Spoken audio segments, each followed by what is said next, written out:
Boa noite. Este livro aqui, Uma Nova História do Mundo, de Alex Wolff, é um resumo da história geral, mas ele vai mesclando, né, dentro do seu período histórico, né, o que acontece, por exemplo, na Europa e o processo de colonização do Brasil ao mesmo tempo. Tá? É um livro de história geral. É importante dar uma lida num livro como esse, tem outros, tem vários, né?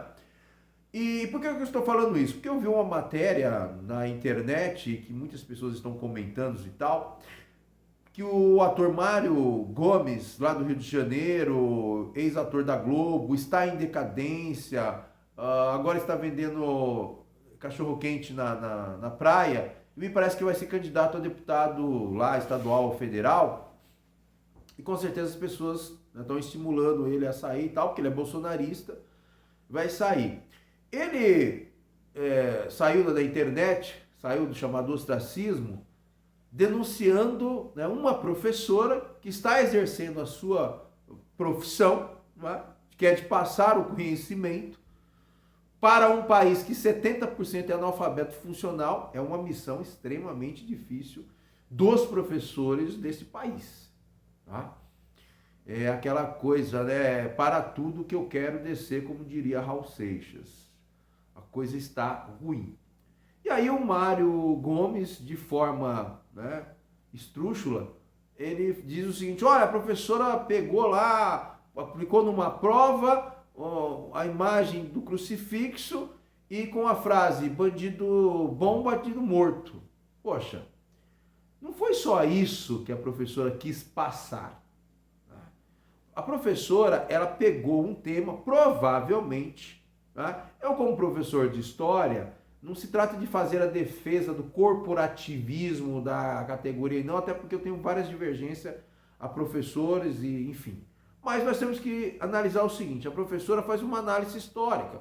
Ela pega a questão do crucifixo, ou a crucificação de Jesus Cristo, que pertence ao século I, e faz uma analogia, estou presumindo, tá, com a frase atual que foi muito usada e que ajudou a campanha do Bolsonaro, e ele não fez nada em relação ao banditismo nesse país, diga-se de passagem, né?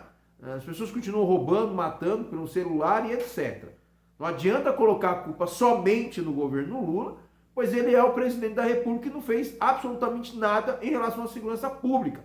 Isso a gente tem que analisar. Eu estou falando como um cidadão comum, que não tenho essa visão de direita ou esquerda. Eu sou brasileiro e quero o melhor para a minha nação, mas com essa disputa de direita e esquerda fica ruim de tentar algum bem para esse país, porque eles só pregam a maldade. Tanto é que o Mário Gomes, ele faz uma maldade em relação à professora, porque ele não tem nenhum conhecimento histórico. Então, leia Mário Gomes e todos os demais. A história, pô. A história está aí, pessoas pesquisaram, estudaram. Né? Roma tem 700 anos antes, a fundação de Roma acontece 753 anos antes de Cristo nascer. Tá?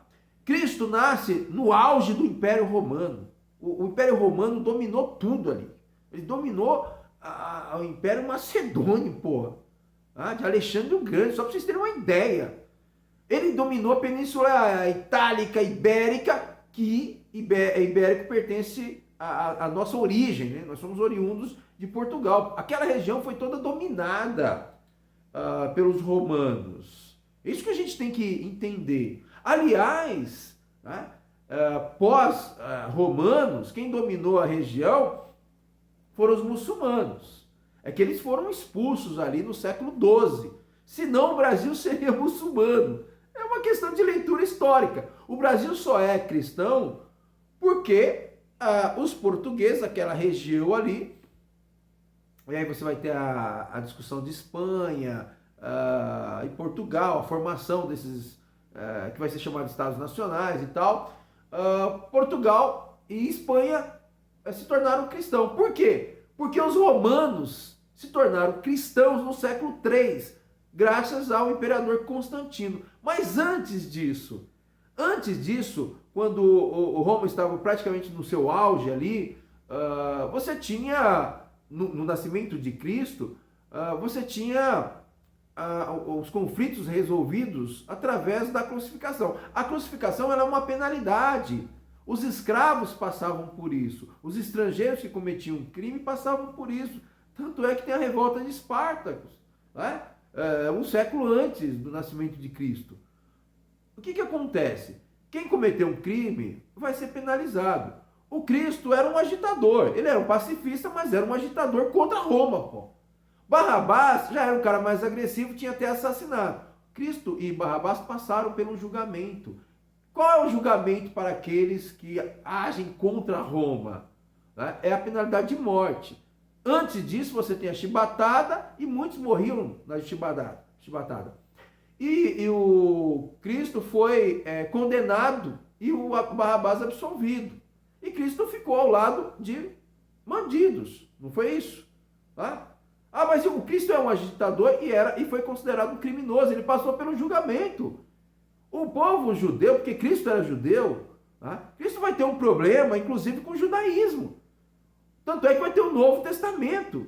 Por que os próprios judeus condenaram Cristo? Porque ele fala o seguinte, quem não errou, né, que taque a primeira pedra. Ora, no Velho Testamento está dizendo que tem que apedrejar e pronto, acabou. Então o Cristo, ele é um agitador, tanto para os judeus quanto para os romanos. Então ele foi condenado à cruz. A cruz é uma morte por asfixia, é uma cruz que demora, é uma morte que demora.